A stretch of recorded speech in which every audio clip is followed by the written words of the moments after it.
7th of November 2016. A day I clearly remember.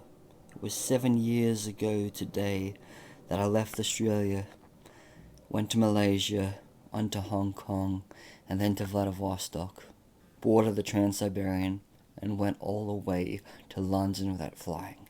Good afternoon, everybody. It's your pal Martin the Millhead here. I hope you're going well.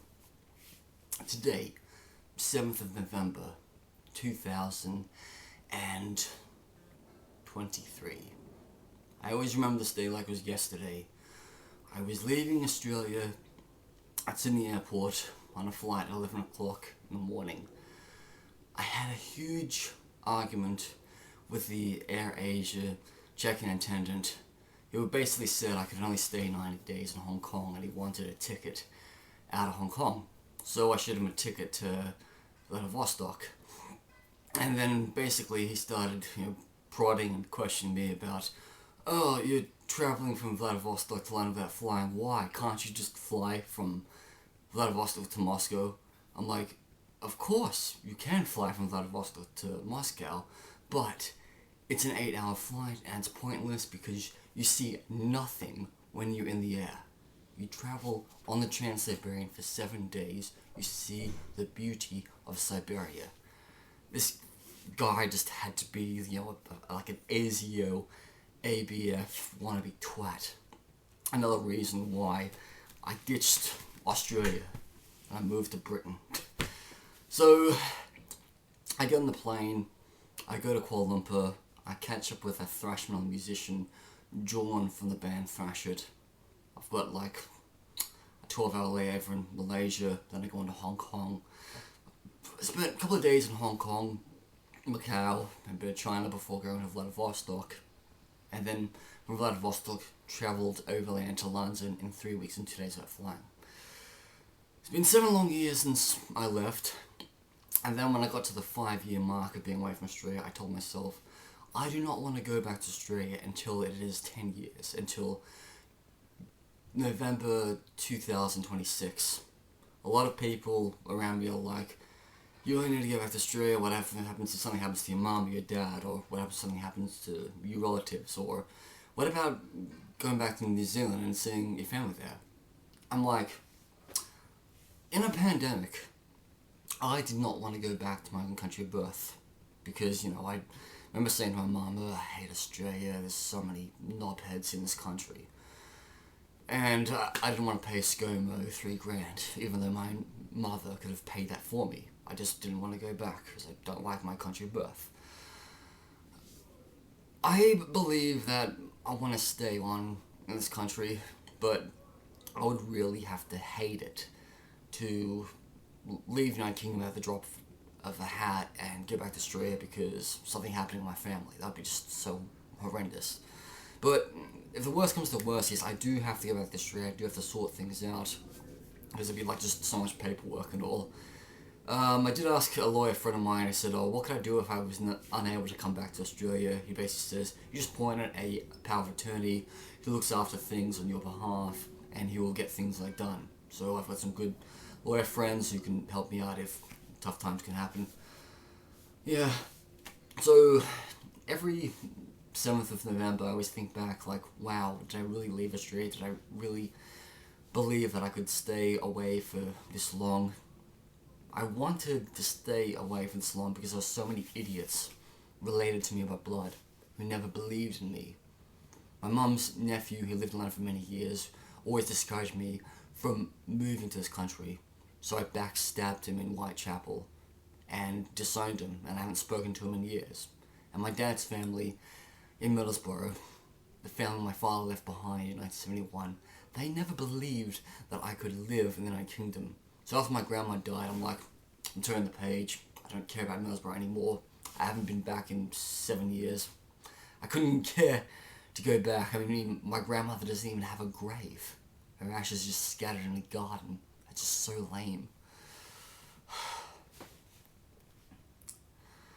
It was kind of funny that to celebrate my first year away from Australia, I went to Central Asia. I actually, as a surprising factor, When I look at my passport stamps, it's dated, this stamp right here, that's dated 7th of the 11th, 2027 in Georgia. I was flying from Tbilisi to Akatau in Kazakhstan and on to Almaty, the former capital of Kazakhstan. And the funny thing was, in 2017, I said to my dad, Stevie Nicks is coming to Australia. Should I consider coming back to Australia, picking up some of my medication, seeing my friends? My father said, it's not worth it, Martin. Stay in London. And even though I didn't stay in London that day, I just thought to myself, this is going to be a long life of living away from Australia. I've only had one Australian friend of mine visit me, well, a couple, I guess, who don't even live in Australia anymore. I've had a few friends from abroad visit me as well, and a lot of my cousins have also came to visit me in London. So that's good. But literally, I said to a lot of my friends that I won't be back until 2026. If you can come to London, that'd be great. And then I've had other friends who have been in the UK and just haven't bothered to visit me. Basically just turned up, did the thing. And I mean, they knew for years I was living in London. They could have come over to my house in East London and had some coffee and chocolate. But they were living in their own world. If I had stayed in Australia, I would not have been able to travel to some of the amazing places in the world. I have this passport cover from Guyana.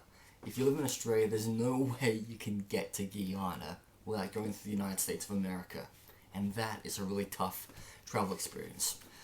By living in the United Kingdom, I've been able to go to Central America, South America, Central Asia, the Middle East, and Southern Africa, all for a cheap price. But like for now, I'm kind of grateful that there is a direct flight from London to Perth, but I would not pay top dollar to take that. I'd rather just go through China for a few days on the way back to Sydney. Yes. So, what is it for me in the future? Well, first of all, I'm going to stay in London. I'm going to work hard. I'm going to get to my 100th country. Save up a lot of money. I'm going to someday convert to Judaism, start practicing the Jewish faith, honoring my ancestors. And if bad things do happen to my family, I will go back there and sort things out. But I don't feel bad that I've not been back home in 7 years. My dad says to me, I've got 7 years worth of presents in my loft. You just have to come back and collect them. So I need to figure out if it's worth to come back to Cairns to pick up these presents. Or is it worth me going back to Sydney, Australia to pick up my Dream Theater albums, or my Michael Wilson guitar pick, or even the clothes like I left behind. I even have an old laptop I left in Australia with a few books that I'd written that I wasn't able to back up, because the laptop I took with me to Britain many years ago broke down after a year, and I was never able to back these things up. Anyway, be resilient in life, stick to your dreams, don't let dipshit relatives discourage you. I'm Martin the Millhead, over and out.